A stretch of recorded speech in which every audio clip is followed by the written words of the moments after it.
Boa tarde. Aqui é a professora Graciele. Nós vamos iniciar mais uma aula de biologia.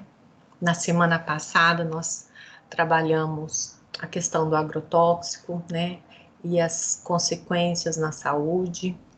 E também os movimentos ambientais aí que suscitam novas perspectivas sustentáveis para a questão da produtividade, né?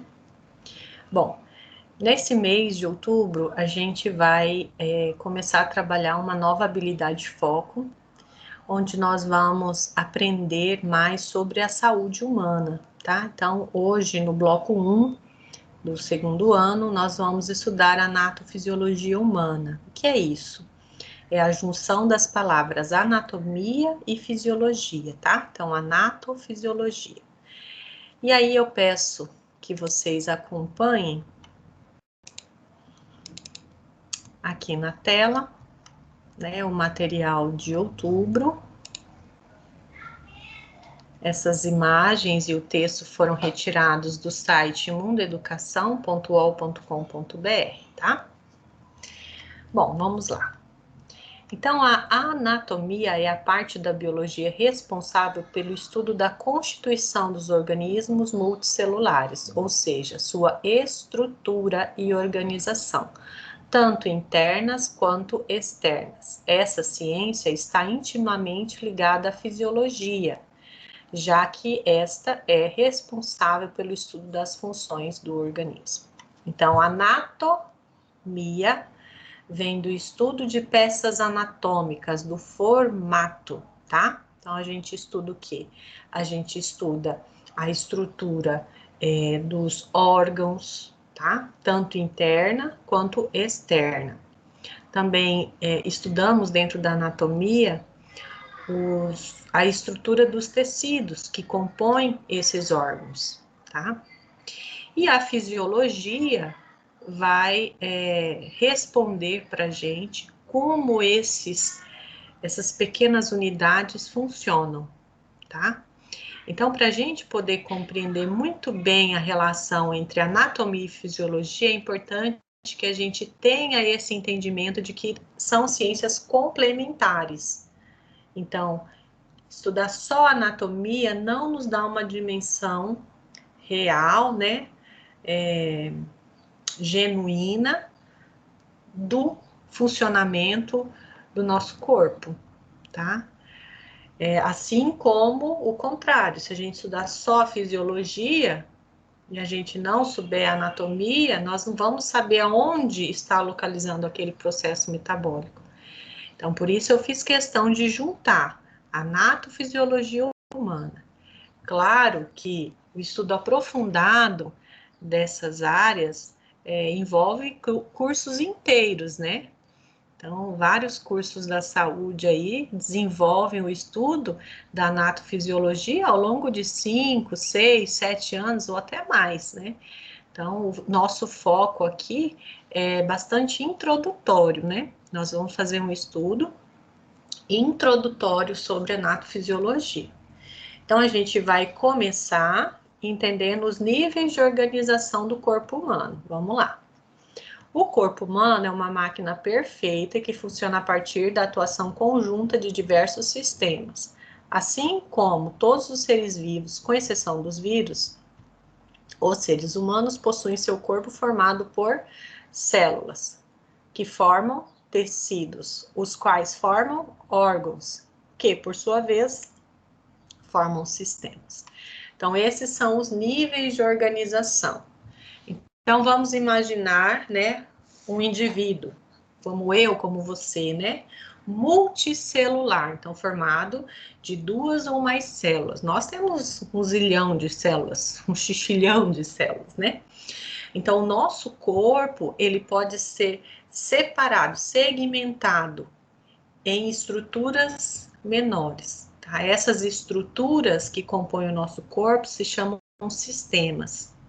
Existem vários sistemas, cada um responsável por uma função biológica. Dentro de um sistema, a gente pode observar o conjunto de órgãos. Se a gente pegar um órgão e analisar, nós vamos ver um conjunto de tecidos. Pegar um tecido e analisar, a gente vai ver que aquele tecido é formado por células. Então, do nível macro para o nível micro, nós temos indivíduo, né? Eu, você, sistemas, órgãos, tecidos e célula. Então, célula é a menor unidade morfofisiológica do corpo, ou seja, é a menor unidade viva, que tem um formato e um funcionamento autônomo, tá?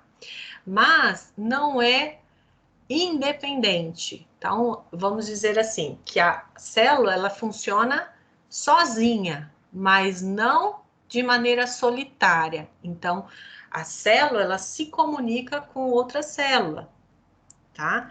Então, nós temos o quê? Uma diferenciação celular conforme o tecido que essa célula compõe, e esses tecidos, da mesma maneira, passam por esse processo de especiação, né?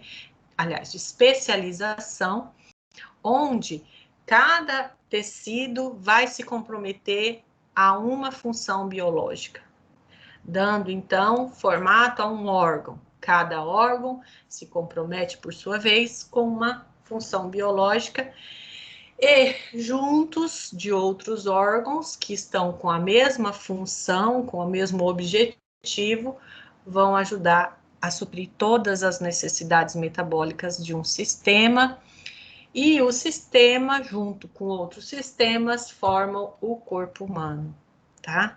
Então, a gente precisa ter essa noção de organização, né? E de interação. Então, a gente sabe que sistemas são formados de órgãos e assim por diante, mas os órgãos, apesar de ter uma função específica, não trabalham sozinhos, assim como nada no nosso corpo. O nosso corpo é dinâmico, ele é autorregulável, ele é autônomo, ele influencia e é influenciado por seus componentes, tá?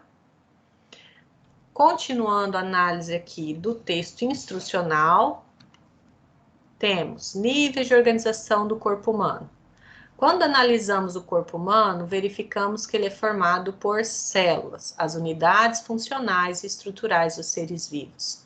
Células semelhantes, reunidas em grupos e que desempenham uma determinada função em comum, formam os tecidos. As células musculares, por exemplo, formam o tecido muscular. No total, nosso corpo é formado por 4 tipos básicos de tecidos: epitelial, conjuntivo, muscular e nervoso. O corpo humano apresenta uma série de órgãos essenciais para o funcionamento adequado. Os órgãos são formados por tecidos diferentes, que trabalham de forma conjunta para realizar uma função específica. O coração, por exemplo, apresenta tecido epitelial e, principalmente, muscular, do tipo cardíaco, que é o miocárdio, né? Diferentes órgãos podem estar interligados para desempenhar uma função ainda maior, formando os sistemas. O coração, por exemplo, faz parte do sistema cardiovascular, o qual apresenta como componentes, além desse órgão, os vasos sanguíneos. Podemos representar os níveis de organização do corpo humano de maneira resumida da seguinte forma. Então, temos células, tecidos, órgãos, sistemas e organismo, certo?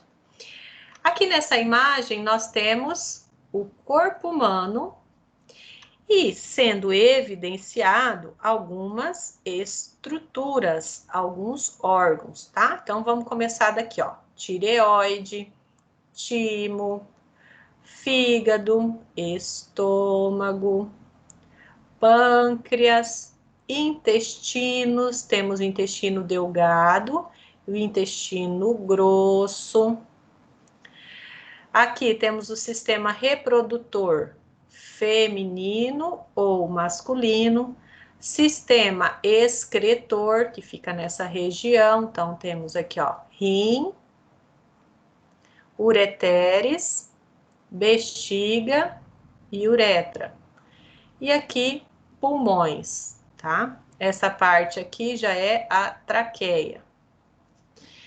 Bom, hoje, como vocês estão percebendo, nós temos vários elementos, vários conceitos aqui que para muitos, de repente, pode ser novidade ou faz muito tempo que não estuda, mas vamos com calma, tá, pessoal? Nós não precisamos decorar todos esses nomes, não. Nós precisamos entender essa apresentação, essa base, né? Esses conceitos mais gerais, tá? Porque ao longo das próximas aulas a gente vai estudar com mais profundidade cada um dos sistemas, tá? Aqueles, lógico, mais relevantes, porque nós não temos, assim, esse tempo todo disponível, né? Mas nós vamos tentar focar naquilo que levanta mais curiosidade, né? As doenças relacionadas a cada sistema, tudo isso para que você se sinta conectado a esse conteúdo e possa fazer sentido na sua vida, né? Esse é o nosso propósito aqui. Vamos continuar. Ó. Principais órgãos do corpo humano. Sabemos que, para que haja o funcionamento adequado do organismo, todos os nossos órgãos devem funcionar de maneira adequada. Sendo assim, todos os órgãos possuem importância, mas alguns apresentam função vital. Veja alguns dos principais órgãos humanos. Pele. É o maior órgão do corpo humano, recobre toda a superfície corpórea, protege o organismo, por exemplo, contra desidratação e agentes patogênicos, ou seja, vírus, bactérias, fungos, vermes, né, nematóides, que podem adentrar o nosso corpo passando pela barreira aí da epiderme, tá? Além disso, está diretamente relacionada com a termorregulação e proteção contra raios ultravioletas. Agora vamos falar dos pulmões. São uma porção do sistema respiratório e são formados por milhares de alvéolos, chamados alvéolos pulmonares.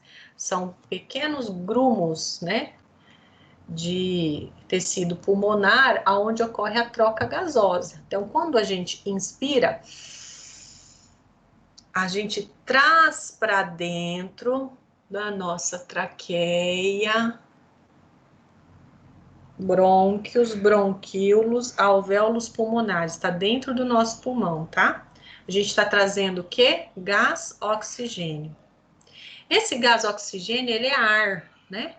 Na forma gasosa. Como que ele adentra no nosso corpo? Através dos alvéolos pulmonares, que incorpora esse gás dentro do sangue. Então, quem que carrega o oxigênio? O sangue.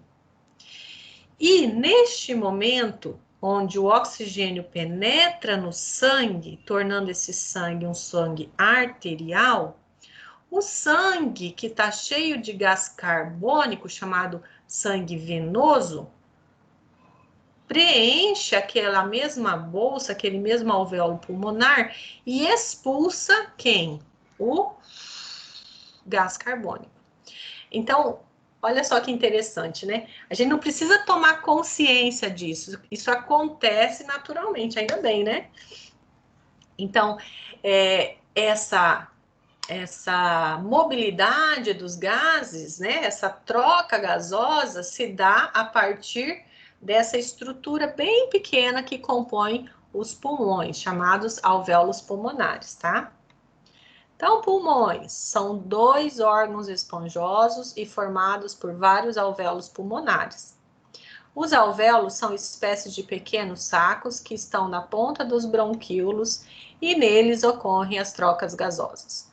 Desse modo, podemos concluir que os pulmões estão relacionados com a obtenção de oxigênio pelo organismo e liberação de gás carbônico. E aqui a gente tem uma imagem de um pulmão.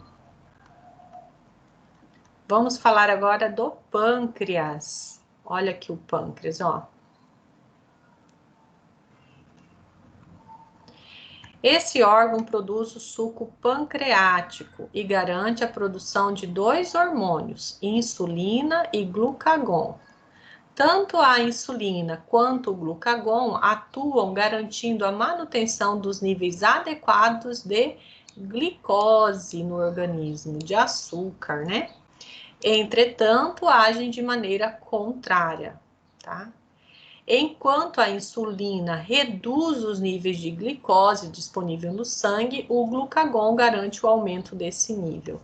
E é essa regulação hormonal que permite uma vida saudável para a gente. Quando um desses hormônios não funciona direito, nós podemos ter quadros de hipoglicemia ou hiperglicemia, né? Juntas aí com outras disfunções, especialmente da tireoide, nós podemos ter quadros aí de diabetes, né? E outras doenças, tá? Agora vamos falar dos rins. Nos rins ocorre a formação da urina. Vamos beber um pouquinho d'água?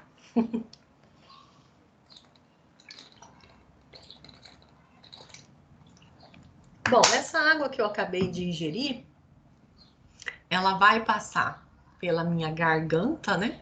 Que é a garganta? A garganta é um conjunto onde está a faringe, né? E depois dela vem o esôfago. O esôfago é esse canal que fica atrás da traqueia. Se você passar a mão assim, ó, no seu pescoço, você vai sentir uns anéis cartilaginosos, tá? Bem aqui, quando você fala, você sente uma vibração. Essa aqui é a nossa laringe, onde estão as cordas vocais, tá? Atrás dela, nós temos o início do esôfago. Então, essa água passou pela minha boca, pela minha faringe, que é esse espaço, e entrou pelo meu esôfago. E foi para onde? Foi para o meu estômago.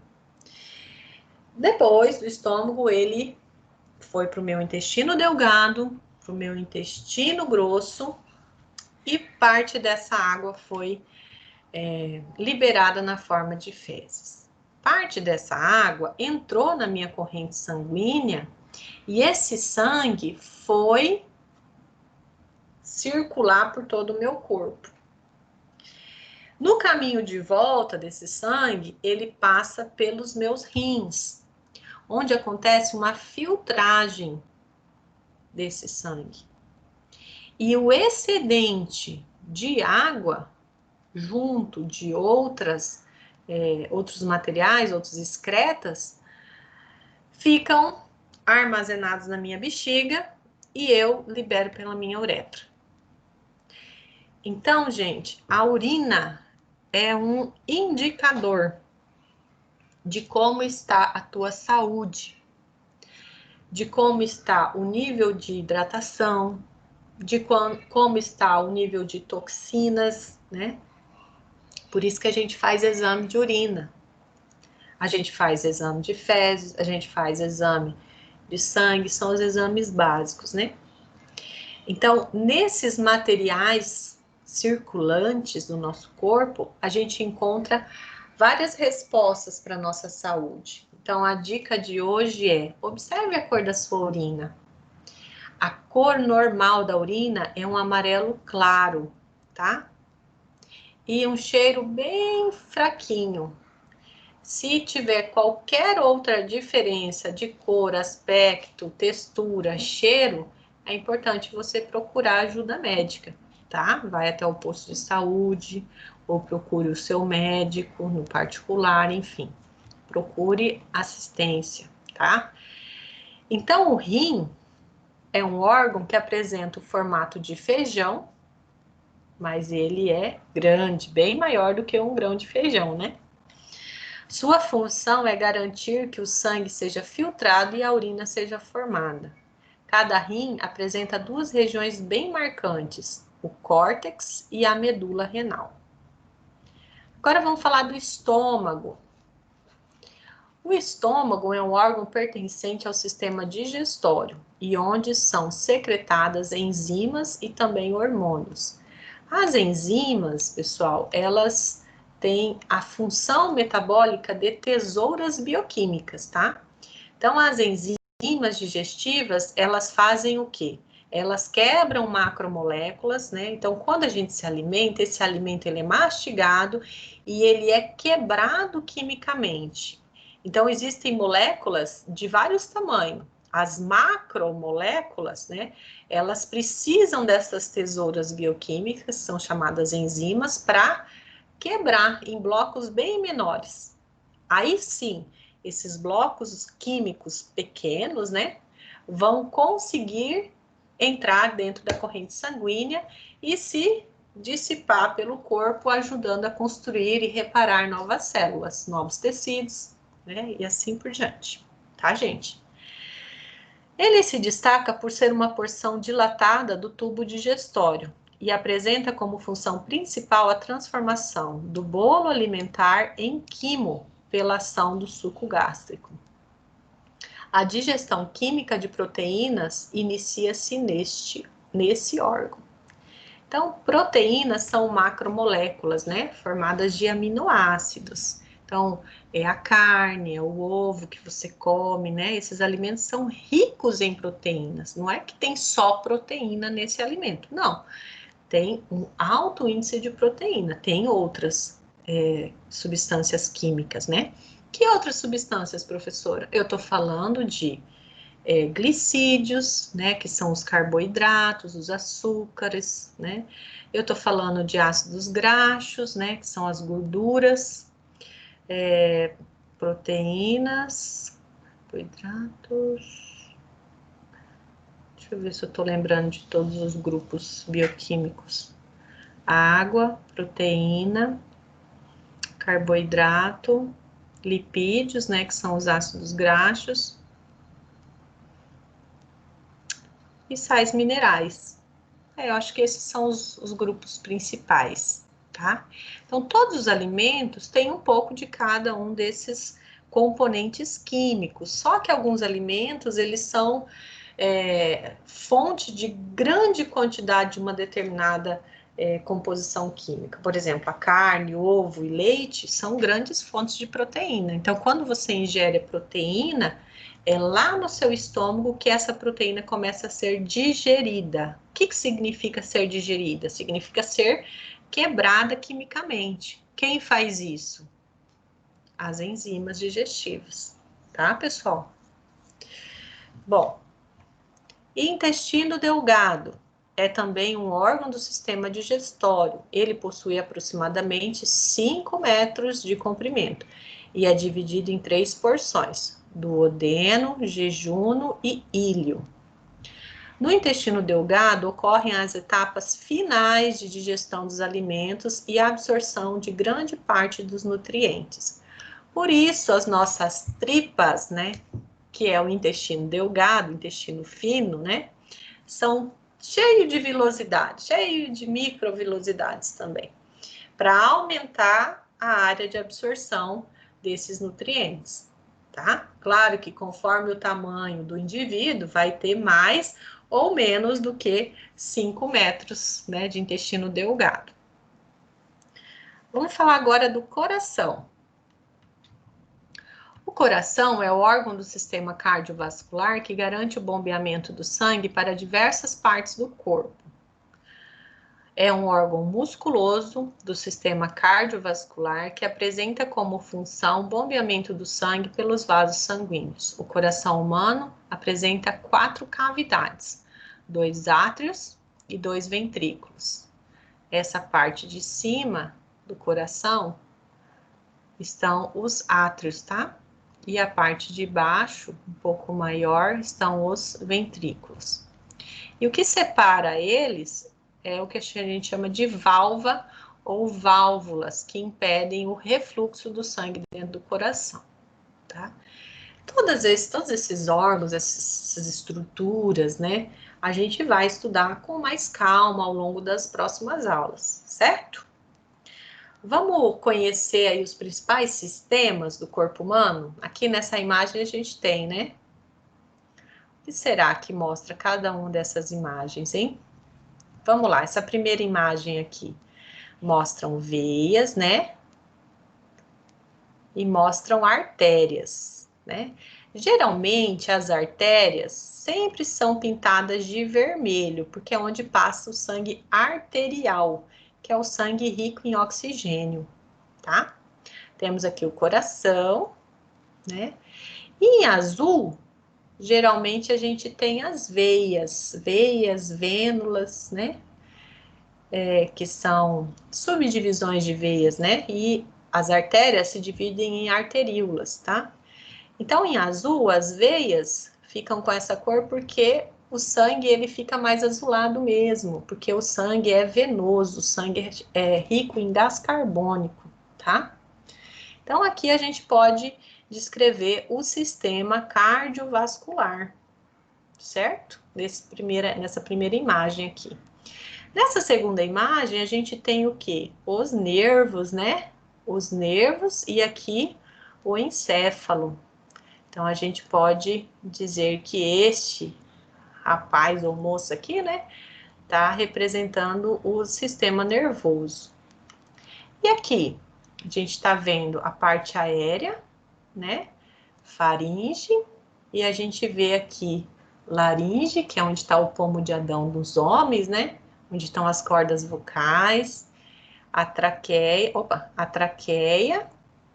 os brônquios, que é a divisão, e os pulmões. Então, esse aqui é o sistema pulmonar, ou sistema respiratório, certo? E essa imagem aqui?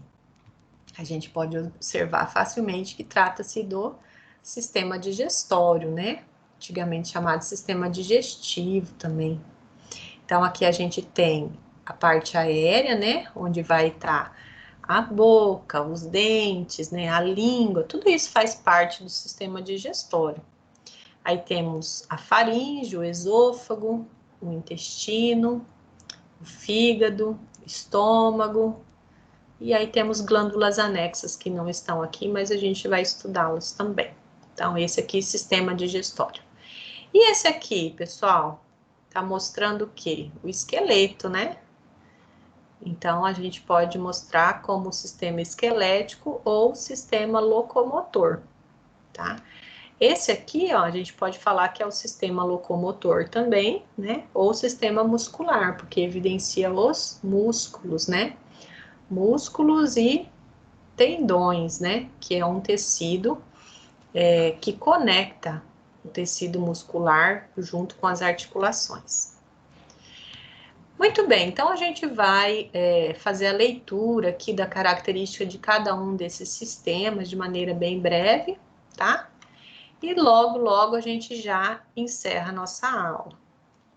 O corpo humano, então, é formado por vários sistemas. Olha lá, o digestório garante que o alimento seja quebrado em partículas menores, que podem ser aproveitadas pelo organismo. Além disso, o sistema digestório garante a eliminação das porções que não são aproveitadas.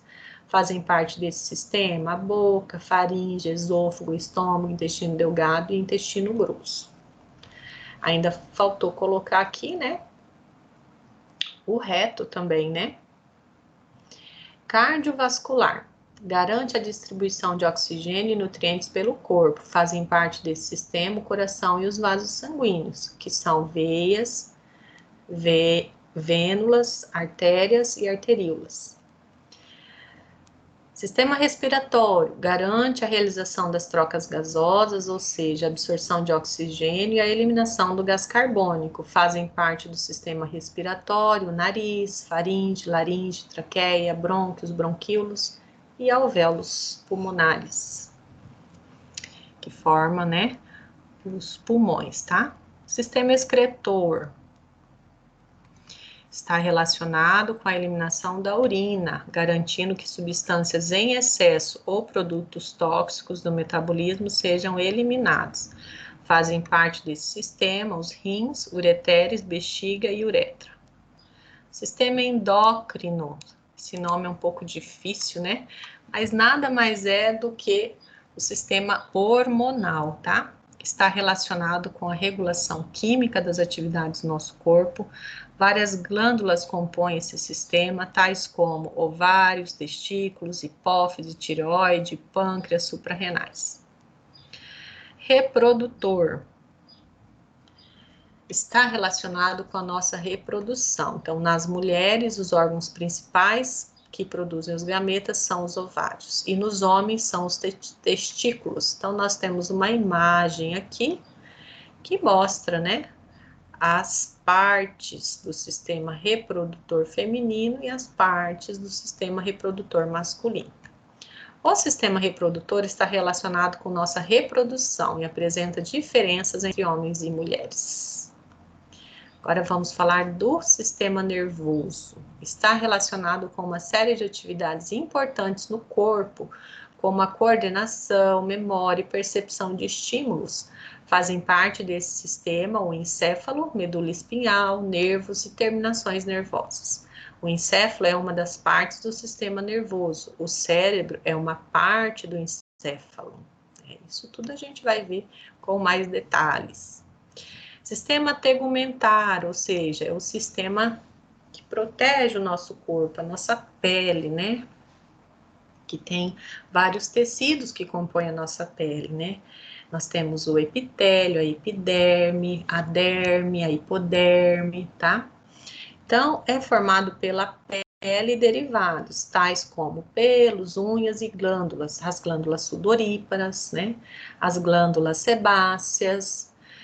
Sua função é garantir o isolamento do corpo e também controlar a temperatura.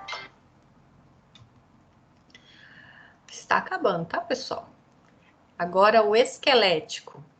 O sistema esquelético relaciona-se diretamente com a sustentação do organismo, movimentação e proteção de órgãos internos. O sistema esquelético é formado por ossos, estruturas cartilaginosas e membranas associadas.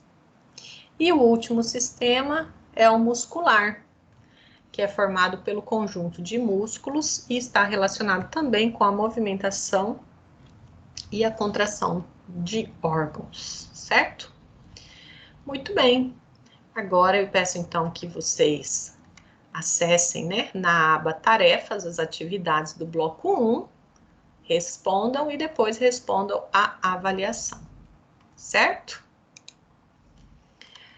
No grupo do WhatsApp, eu deixei para vocês duas dicas aí de canais, tá? O primeiro canal é da Fundação Matias Maquilini, onde tem duas aulas que apresenta de maneira introdutória os sistemas, né? Com imagens, né?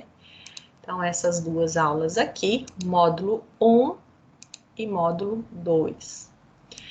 E aqui nesse canal da Fundação Hermínio Ometo, a gente tem imagens, né? Sobre peças anatômicas reais, tá, gente? Então, eu deixei essa playlist aqui, né, no nosso grupo do WhatsApp e deixei, né, uma mensagem aí de alerta. Quem é sensível a ver essas imagens, então, por favor, não assista, tá? Porque aqui a gente vai ver peças de cadáveres, né? Peças anatômicas verdadeiras, tá? Então, eu desejo a vocês um bom estudo. Vou parar de compartilhar minha tela aqui. Daqui a pouco eu vou liberar essa aula também no meu canal do YouTube, porque eu sei que muitos dos meus alunos não estão conseguindo acessar a plataforma Teams, né? E o nosso objetivo é alcançar aí o maior número de alunos, né? Para que eles possam ser assistidos da melhor maneira possível. Então é isso, pessoal. Eu deixo aqui o meu abraço, meu carinho, meu respeito. Ótimos estudos e até a próxima aula. Fiquem com Deus. Tchau.